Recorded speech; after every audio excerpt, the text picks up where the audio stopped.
नमस्कार, मैं नैन्सी और आप देख रहे हैं सत्य शोधक न्यूज मध्य प्रदेश, आवाज सत्य की। आज की खबर इस प्रकार है। जय भीम के नारों से गूंजा महू, आस्था, सेवा और संविधान का संगम।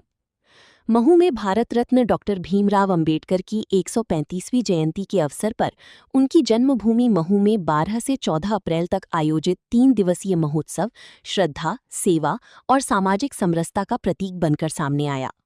देश के कोने कोने से आए हजारों श्रद्धालुओं ने बाबा साहब की जन्मस्थली के दर्शन कर स्वयं को धन्य माना। कई अनुयायियों ने पवित्र भूमि की मिट्टी को माथे पर लगाकर इसे तीर्थ के समान सम्मान दिया। स्मारक परिसर जय भीम, जय अंबेडकर और अंबेडकर जी अमर रहें के गगनभेदी नारों से गूंजता रहा। शासन प्रशासन द्वारा श्रद्धालुओं के लिए भोजन, चाय नाश्ता, पेयजल, ठहरने एवं स्वच्छता की व्यापक व्यवस्था की गई। स्वास्थ्य विभाग द्वारा दवाइयों और चिकित्सा सुविधा उपलब्ध कराई गई।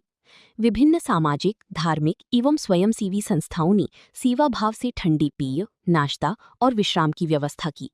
बस स्टैंड से अंबेडकर स्मारक तक टेंट लगाकर श्रद्धालुओं को धूप से राहत दी गई। सरकार के मुखिया होने के नाते से डॉक्टर भीमराव अंबेडकर भारत रत्न के जन्म स्थान पर आना ये अपने आप सौभाग्य की बात है और हमें इस बात का भी गर्व है।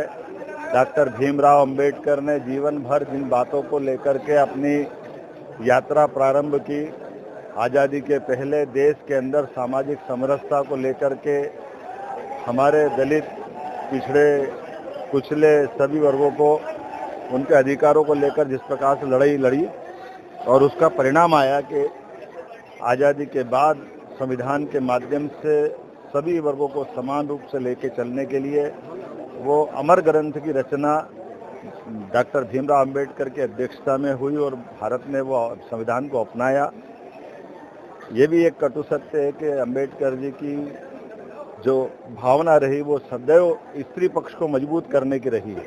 माता बहनों के अधिकार को लेकर के अंबेडकर जी ने जो निर्णय किए, बाद में संविधान में अधिकार दिए, मैटरनिटी लीव, प्रसूति समय अवकाश देना, समानता की दर देना, कई प्रकार के कल्याण के कामों में, यहाँ तक कि हिंदू धर्म की दृष्टि से बहनों को उनका अपनी माता पिता की संपत्ति में हक दिलाना या तलाक के समय उनको गुजारा भत्ते का हक देना, ये अंबेडकर जी की दूरदृष्टि थी, जिसके कारण से पूरा देश उनको सदैव स्मरण करता है।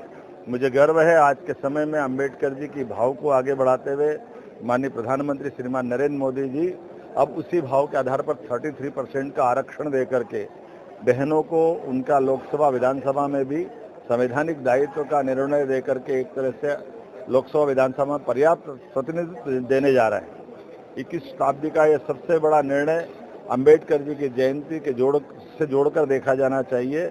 मैं अंबेडकर जी के उस पूरे जीवन के प्रत्येक क्षण में जिसमें उन्होंने भारत माता की आराधना करते हुए जिस प्रकार से पूरे समाज को आगे बढ़ने का रास्ता दिखाया, हम उनकी जयंती के अवसर पर उनको स्मरण करें। और कांग्रेस के लोगों से भी कहना चाहूँगा कि कांग्रेस पश्चाताप करे। कांग्रेस ने उनको लोकसभा में चुनाव लड़के जीतने नहीं जाने दिया। कांग्रेस ने कदम कदम पर बाबा साहब अम्बेडकर के साथ जो छल किया, बाबा साहब की आत्मा कभी कांग्रेस के लोगों को माफ नहीं करेगी। श्रद्धालुओं ने अंबेडकर स्मारक पर माल्यार्पण के साथ साथ अस्थि कलश पूजन कर अपनी श्रद्धा अर्पित की। पूरे आयोजन में अनुशासन और भक्ति का अद्भुत संगम देखने को मिला। श्रद्धालुओं का सैलाब इस बार अपेक्षाकृत कम नजर आया, लेकिन उत्साह और समर्पण कम नहीं हुआ। महोत्सव के दौरान विभिन्न दलों के वरिष्ठ नेताओं ने प्रतिमा पर माल्यार्पण कर संविधान के मूल्यों, समानता, न्याय और बंधुत्व को जन जन तक पहुंचाने का संदेश दिया और कार्यक्रम में मुख्यमंत्री मोहन यादव भी शामिल हुए।